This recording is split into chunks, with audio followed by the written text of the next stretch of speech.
కేవలం 7,999K up to 10 kgs వరకు బరువు తగ్గి అధిక బరువు నుంచి వచ్చే ప్రధాన సమస్యలను దూరం చేసుకోండి. మనిషి అన్నాక కాస్తంత కళా పోషణ ఉండాలి. హీరో అన్నాక రకరకాల పాత్రలు చేయాలి.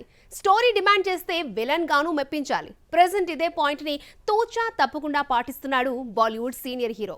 సోలో కథలకు కామ పెట్టి పాన్ ఇండియా ప్రాజెక్ట్స్ కి సై అంటున్నాడు. ఇంతకీ ఈ హీరో ఫాలో అవుతున్న ఆ కొత్త స్ట్రాటజీ ఏంటి? Just watch it.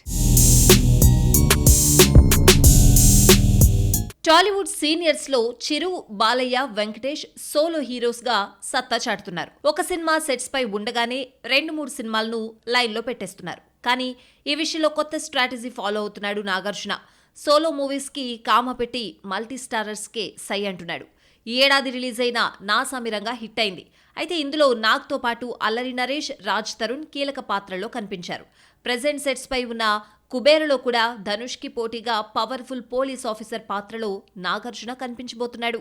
టాలీవుడ్ లో కొత్త స్ట్రాటజీని డిజైన్ చేసుకున్నాడు నాగార్జున. పాన్ ఇండియా లెవెల్లో సత్తా చాటేందుకు బడా స్టార్స్ తో కొలాబరేట్ అవుతున్నాడు. మహేష్ హీరోగా, రాజమౌళి దర్శకత్వంలో తెరకెక్కే SSMB 29లో నాగార్జున కీ రోల్లో కనిపించబోతున్నట్లు ప్రచారం జరుగుతోంది.